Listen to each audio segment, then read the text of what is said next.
Hi everyone, welcome back to Aidans Railways. Today we're going to look at a recent purchase, and at the same time I'm going to do a little bit of service and work on it, because when I purchased it I knew it had a couple of small issues that needed to be looked at, so I figured we could kill two birds with one stone. It's an older Hornby A4, it's silver link. It's not in the greatest condition, but it's certainly not in the worst condition.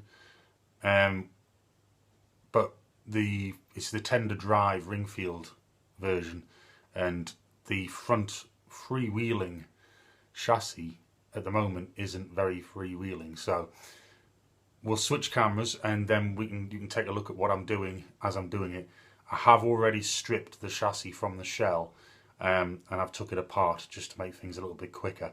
But you'll be able to see me put it back together, and then you'll still know how to take it apart if you have to do it yourself.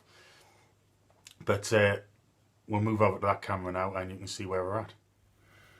Okay, here we are down at the green mat again.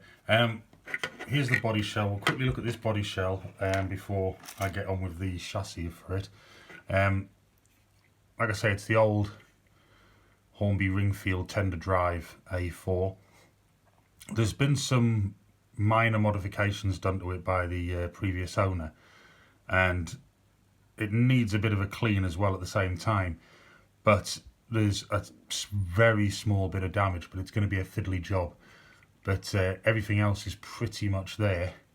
You can see there's a bit of paint here has chipped its way off, but the plastic isn't chipped from the front, so that's going to need to be looked at. And which is common with many of these A4s, if I'm going to get a closer look, there we go. The handrail here, the actual bit there has snapped and it will move. You can just see the hole there, and the same's happened at the very front one here. Now that's actually got quite a bit left on it, so I'm going to put the pin vise with a very small drill in to just drill out what's left of the original piece, and so it can locate, and then I'm going to glue it into place. And then this one's going to be a little bit more fiddly because obviously it's got quite a bit of tension there on this actual piece of wire, so that's going to need to be done. So let's have a quick look at the front there. You can see someone's fitted some lamps. Now these aren't functioning, these are just decorative. They've put a vacuum pipe on, and I don't know if the camera's going to pick this up very well, but there was a very nice free link coupling that has been fitted to the front.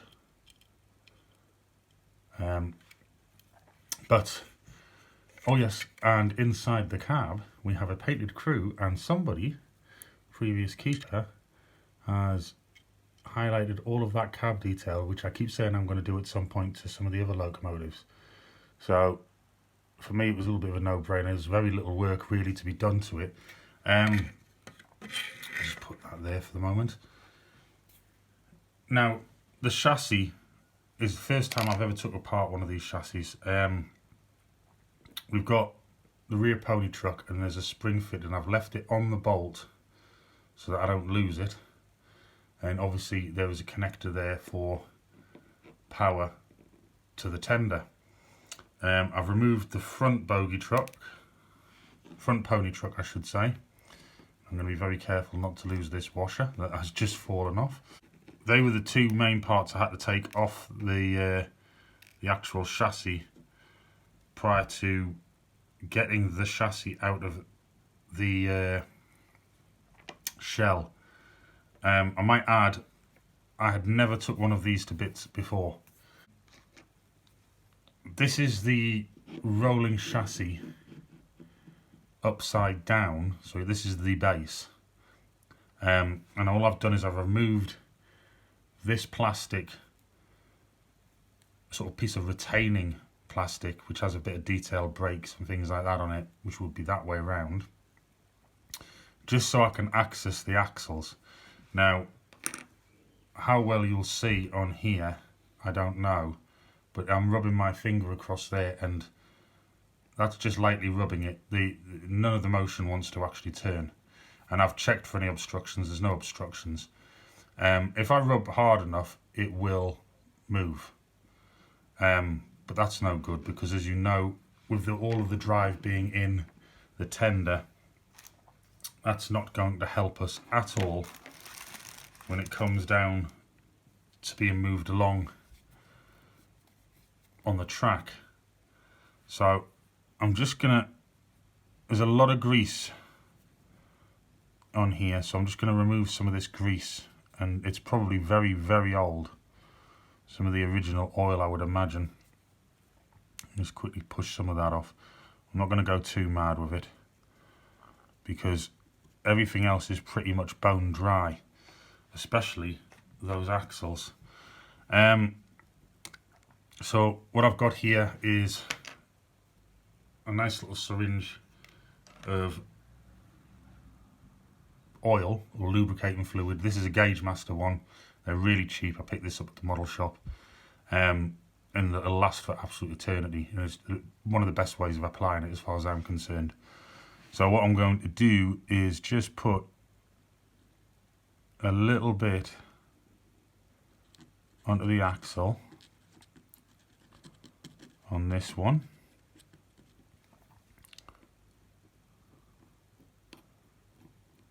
Get it to wind in a bit. Just move it around with the tip of the needle. Don't really need to put very much on at all. I'm going to do the same with the middle one here. Just move it around with the tip and run it around so that it's got itself all around. And the same with the front one here. It just looks that it's been in storage somewhere for a very long time, and it just doesn't seem to have been used, and as a result it's just, everything's just dried up. So that's already feeling very free in comparison to what it was before, but it's still not quite where I want it to be. So just going to roll that on a little bit a bit more. And now I'm going to put on all of these joins and any moving parts, I am going to put a very small amount of this oil. Make sure it gets right into where it needs to be.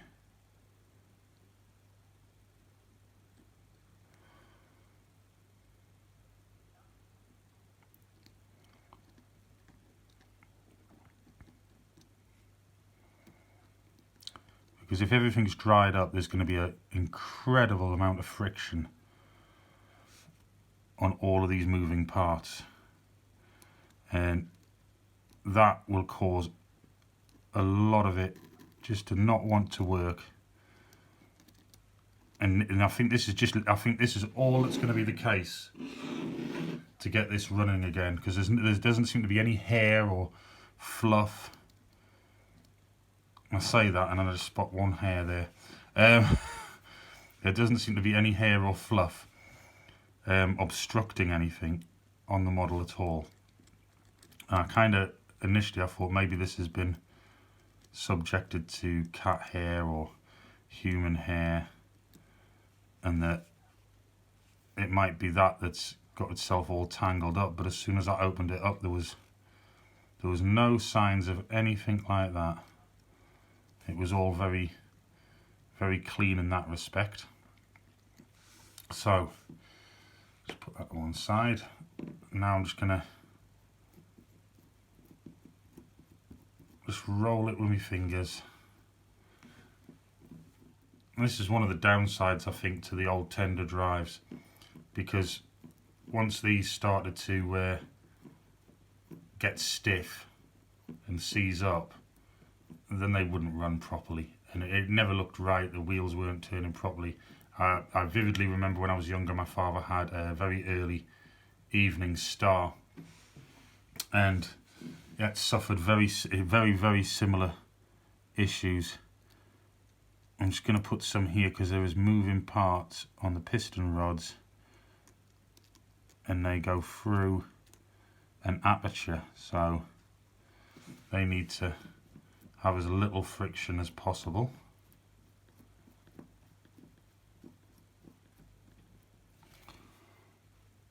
think I missed this part as well.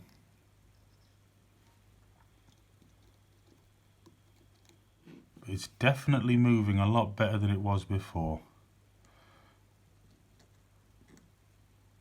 And I don't want to make a mess, so let's roll this a bit more. And then what I'm going to do is I'm going to put the plastic cover. And I was going to put it straight back on, but I think I'm just going to clean off some of that excess grease off here as well. In fact, you can see how wonderfully black that has become. Very nasty. So let's have a look. I'm going to place this back in.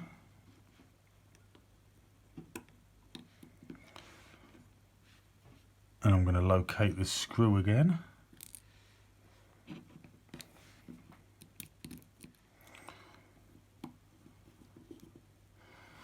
Right, so that's secure again. And I'm just going to turn it over and roll it back and forth a little bit. See if I can get it to run in a bit better. That still feels, I'll be honest, that still feels really quite stiff. So I'm going to start to look and see if there's anything else in the motion that could be causing any issues. So right there it's gone quite stiff. So what is happening in the motion at that moment might have something here.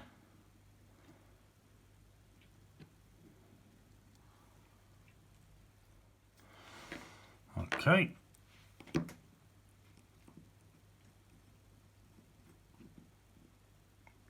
In fact, there does seem to be a little bit of a bend in the piston rod. Nothing severe, so I don't really think it's that, but I'm going to have a check if this doesn't free up anymore, but it seems to be. There's definitely something there. So, yeah, there's definitely a bend there. I don't want to damage it. If I can just straighten it out ever so slightly. Let's try that.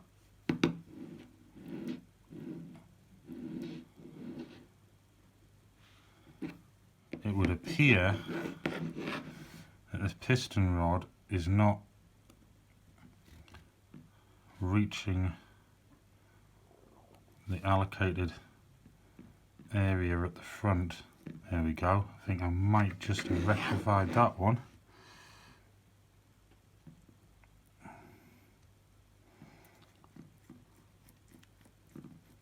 And I think we've got it.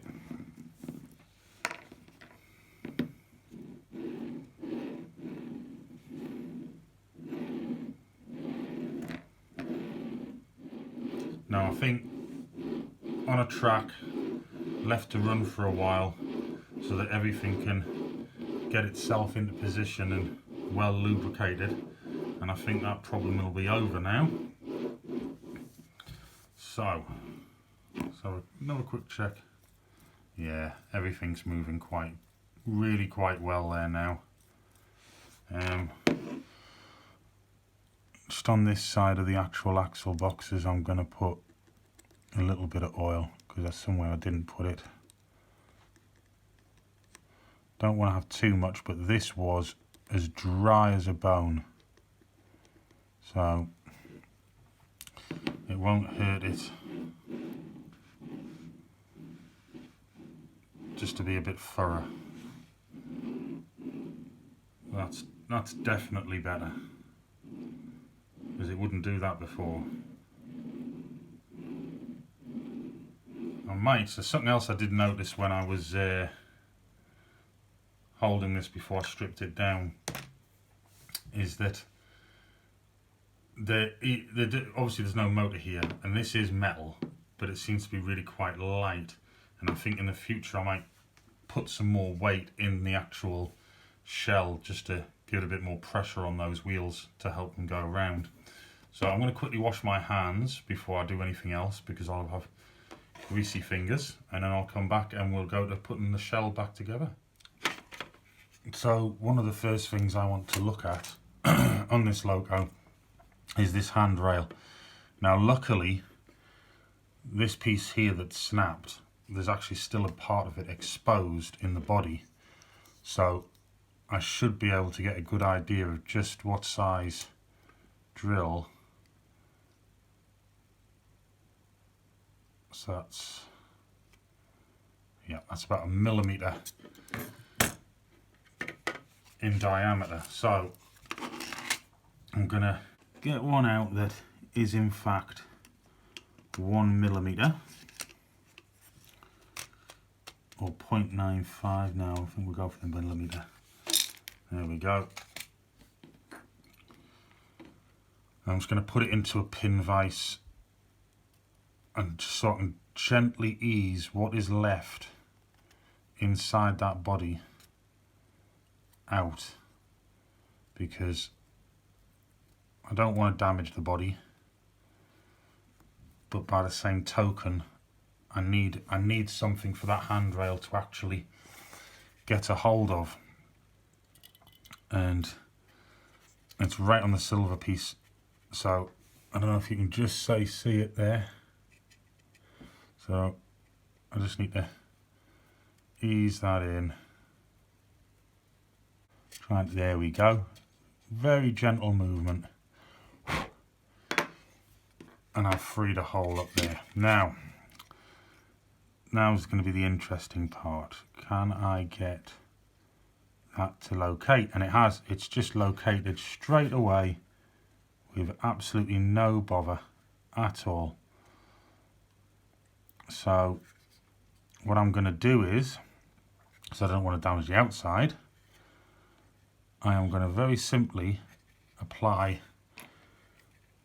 a small bit of glue right there on that hole, where on the other side we have this, and we're going to let that dry, and then I'm going to come back to this piece, because this piece is going to be far more tricky because of the amount of tension there is on this wire. So I'll get this glue. So my choice of glue today is actually just a very cheap piece of glue. It's just super glue, but I only need an absolute speck of it for what I am doing. So I'm just going to get a piece of card that I can put some of this glue onto, and then I can apply it with something else. So in order to get right in there, I'm actually just going to use a piece of wire, because I think that will be enough just to get into the hole.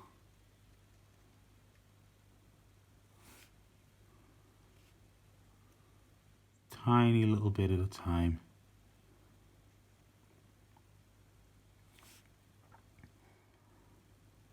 There we go. So now that that's got the glue in, I'm going to leave it now just to set. Obviously super glue doesn't take long to go off, but I would rather give it as long as possible, because that really is going to have some tension here at the front when I try to locate this, and somehow I'm going to have to be able to fix that into position and get it to stay there while it sets. So we'll let this dry, and then I'll get back to you as soon as it's time. So while that's waiting to dry, just off screen, I'm just going to take a look at the rear pony truck, and although it is freewheeling and there doesn't seem to be any issues with it, I'm just going to give it a little bit of a oil in the areas where it's most likely to need them, on these axle box areas.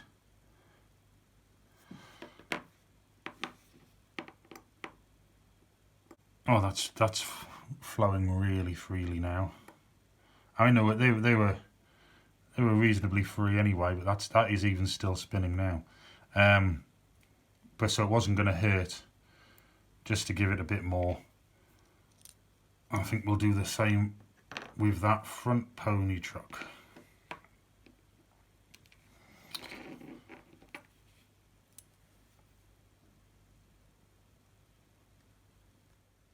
Basically anything that moves, I'm just going to give it a little bit of oil to make sure it runs as smooth as possible.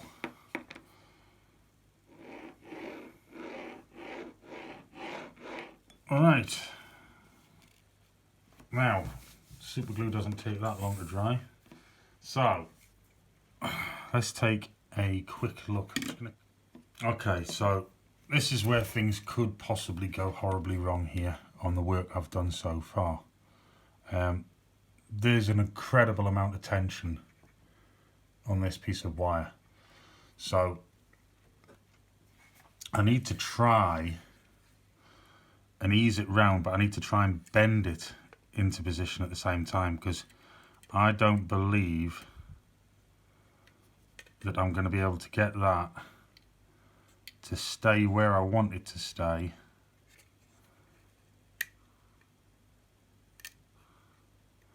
naturally.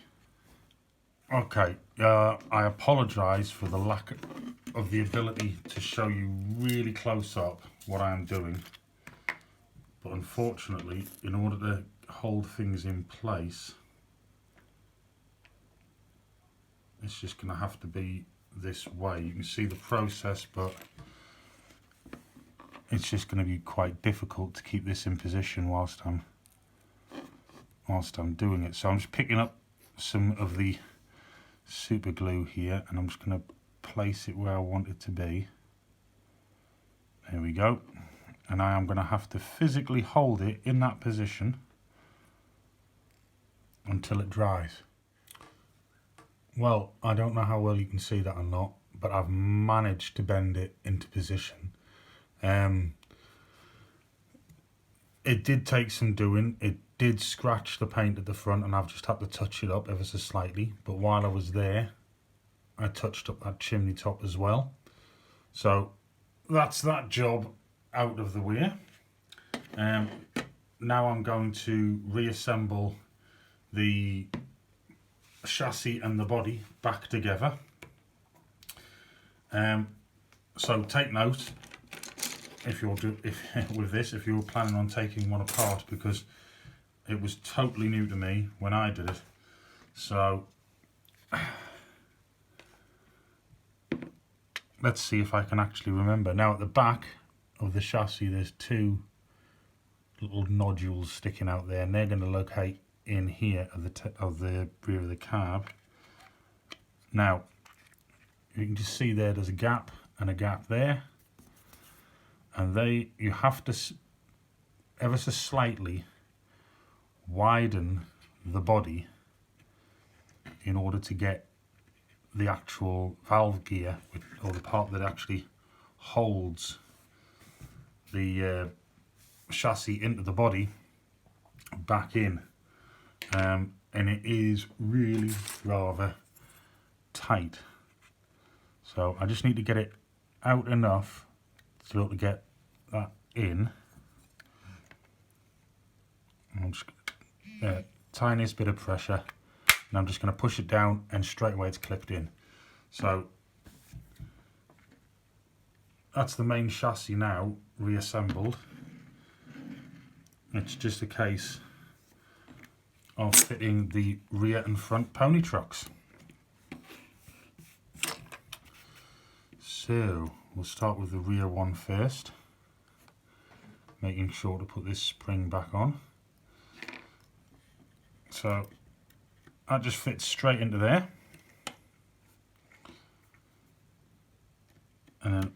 all it's left to do is screw it down. It's just a flathead screw, just a small one with a brass bolt.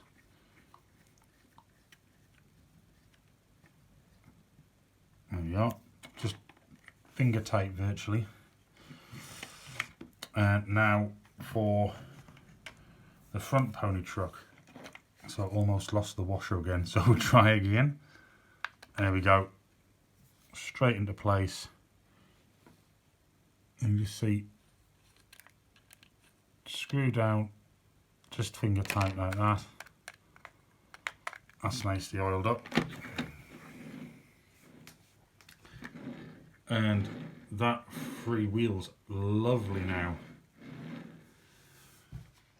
Hi, so now onto the tender. Now the tender's not in bad shape at all. It could do with a really good dust though. There's not an awful lot of, I mean it's got a very odd scratch. Somebody's picked out the handrails at the back, and they've done the same in the tender, the cab side of the tender, with the shovel and things like that, which is perfectly fine. It is missing its hook from the decoupling at the back here, but I've got lots of them spare. As I said, with it being a Ringfield, it's got traction tyres and they are in fairly good condition. Now this will be the first time that I've actually tested this on the rolling road, so I'm just going to get all of the wheels set up on here, and then we'll give it some power and see what happens. Alright, right, I'll put the tender onto the rolling road, and note to self and anybody else out there using a rolling road with the old Ringfield motor in one of these, I need to keep this rear pony truck in contact with the tender, because obviously it's picking up power from the front here for one side of the track and the other from the tender. So if the tender's wobbling, it's just because of the rolling road, but that actually appears to be running really well. Let's try the other direction.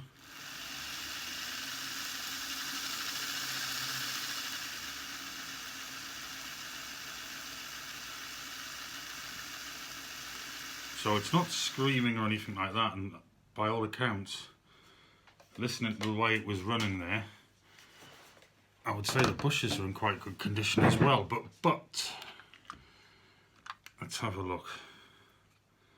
What I think I may do, as a matter of course, is I might just give all of these areas here a bit of an oil, just on the axles themselves, just to make sure we don't have any dry areas, because obviously this is part of the same locomotive, and we've just had to oil the rolling chassis at the front. So it would be good common sense to make sure that everything else is well lubricated. So that includes the cogs on this motor chassis as well. So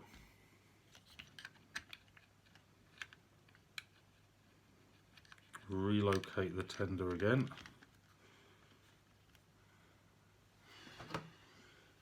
And put the power on.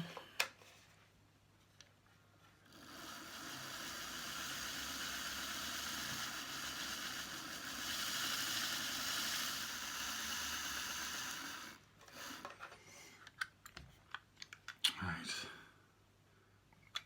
So what I'm going to do, just as a matter of course here, I've put some oil on the wheels, on the cogs, the axles. I'm just going to pop this screwdriver in here and just gently lift it, and the tender cover should just pop off. Yep.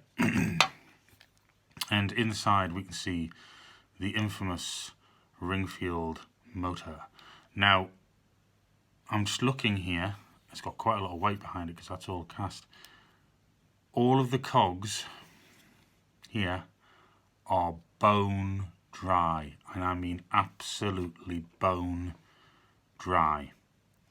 So I am going to put some oil around those cogs and the centre one, and the centre one's a metal one. It's quite interesting. So it would be silly to have gone to all that trouble with the front on the rolling chassis to then not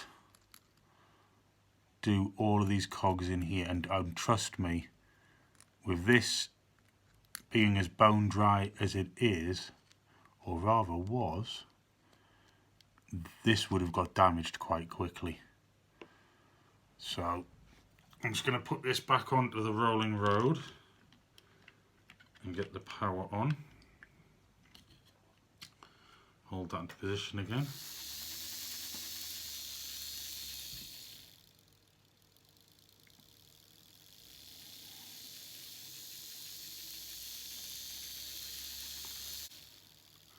That seems to be running wonderfully, and it actually sounds better than it did just before I put that oil on.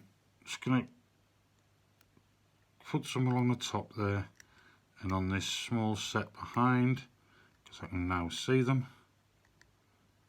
I want to make sure, I don't want to flood it with oil, but I certainly want to make sure that it's actually got some.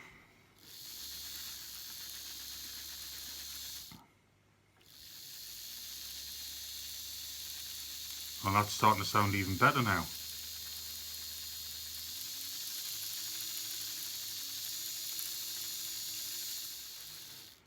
And try the other way.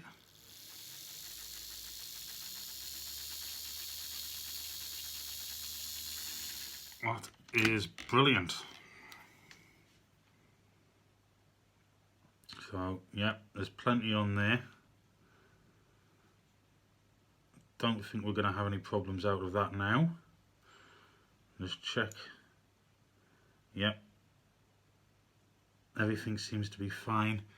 Just make sure there's plenty on that axle there. But otherwise, I do believe that the tender is ready to go back together again. If I put it on the right way, that is. And it's just going to clip straight back on. That's it. All done. Clipped on. Solid. So, there we go. Now, quiz time. Very quickly. I know what these are on eBay, this particular model, and I know what I paid for this. So, very briefly, what do you think I paid for this?